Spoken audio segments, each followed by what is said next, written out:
क्या हमारी हकीकत सिर्फ एक इत्तेफाक है या फिर कोई ऐसी शक्ति है जिसे हम खुद कंट्रोल कर सकते हैं? आज के इस विश्लेषण में हम एक ऐसे कमाल के आइडिया को समझने वाले हैं जो कहता है कि जिंदगी हमारे साथ बस होती नहीं बल्कि हमारे विचारों से बनती है। तो चलिए इस रहस्यमयी शक्ति को थोड़ा और करीब से जानते हैं। जो तुम सोचते हो वही तुम बनते हो। सुनने में ये एक बहुत सिंपल सी लाइन लगती है ना?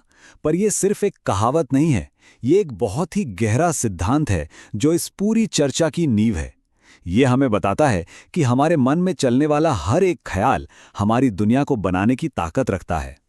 जरा इस सवाल पे सोचिए, क्या हो अगर हमारी जिंदगी में जो कुछ भी हो रहा है, अच्छा या बुरा, वो बस यूं ही नहीं हो रहा?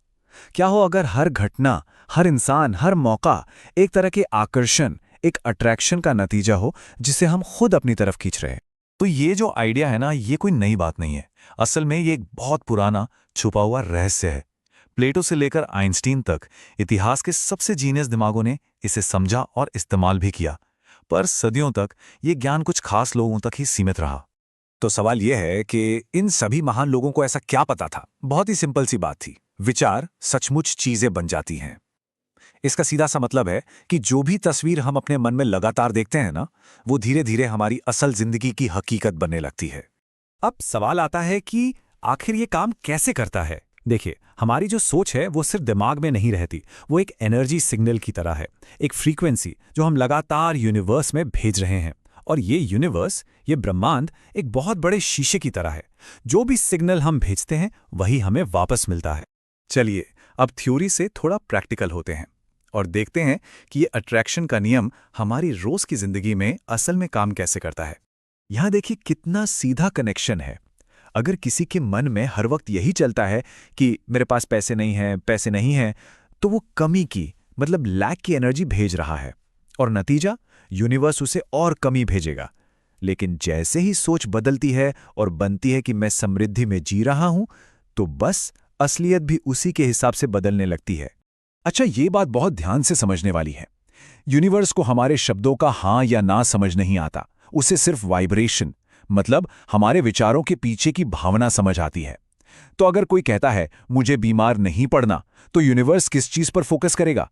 बीमार शब्द पर। तो इस नियम को और भी पावरफुल बनाने के लिए दो जबरदस्त टूल्स हैं। एक है विजुअलाइजेशन, यानी मन में किसी चीज की तस्वीर बनाना, और दूसरा है ग्रैटिट्यूड, यानी शुक्रगुजार होना। आप सोचिए, दुनिया में कोई भी बड़ी चीज, चाहे वो एक शानदार घर हो, एक सफल करियर हो या एक प्यारा रिश्ता, वो असलियत में आने से पहले कहाँ था? किसी के दिमाग में, किसी की कल्पना में। किसी ने उसे हकीकत बनने से बहुत पहले ही अपने मन में देख लिया था। बस यही तो है विजुअलाइजेशन की असली पावर। लेकिन यहां एक कैच है, सिर्फ सोचना या कल्पना करना ही काफी नहीं है। असली गेम है फीलिंग का, भावना का।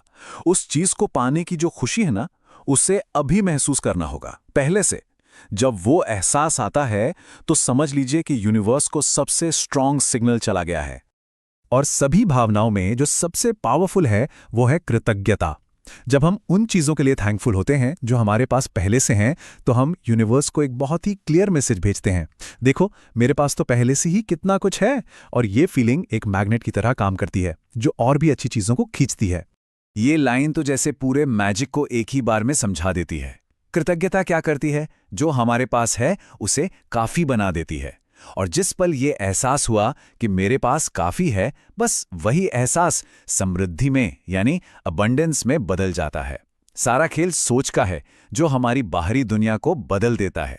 ठीक है, तो अब सबसे जरूरी सवाल, इस सीक्रेट को, इस रहस्य को असल जिंदगी में अप्लाई कैसे करें? चलिए इसका एक सिंपल सा प्रोसेस देखते हैं। प्रोसेस बहुत ही सिंपल है, सिर्फ 3 स्टेप्स हैं। स्टेप 1, मांगो, एकदम क्लियर होकर यूनिवर्स से मांगो कि क्या चाहिए। स्टेप 2, विश्वास करो, ऐसे जियो जैसे वो चीज़ मिल ही चुकी है, कोई डाउट नहीं, कोई शक नहीं।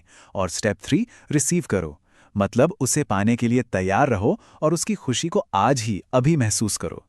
और इन सब स्टेप्स के पीछे ना एक बहुत गहरा सच छुपा है, एक ऐसा सच जो हमें हमारी कहानी का सिर्फ एक कैरेक्टर नहीं बल्कि उसका डायरेक्टर बना देता है। और वो गहरा सच ये है कि यहां कोई लकी या अनलकी नहीं है, कोई किस्मत वाला या बदकिस्मत नहीं होता। हम सब हम सब क्रिएटर्स हैं, अपनी असलियत के, अपनी हकीकत के निर्माता। जिंदगी बस हमारे साथ हो नहीं रही है, हम उसे बना रहे हैं हर पल, अपनी हर एक सोच से। इसे ऐसे समझिए कि जिंदगी एक मूवी है और उसका डायरेक्टर कौन है? हम खुद। इसकी स्क्रिप्ट हमारे विचारों से लिखी जाती है, हमारे इमोशंस इसको पावर देते हैं, और यूनिवर्स वो तो बस हमारे लिए इस मूवी को स्क्रीन पर चला रहा है। पूरा कंट्रोल हमारे हाथ में है। तो आखिर में ये पूरी चर्चा हमें एक सवाल के साथ छोड़ जाती है, क्या जिंदगी बदलने के लिए सच में किसी बड़े चमत्कार का इंतजार करना जरूरी है, या फिर सिर्फ एक नए पावरफुल और पॉजिटिव विचार की जरूरत है? शायद इसका जवाब कहीं बाहर नहीं, हमारे अंदर ही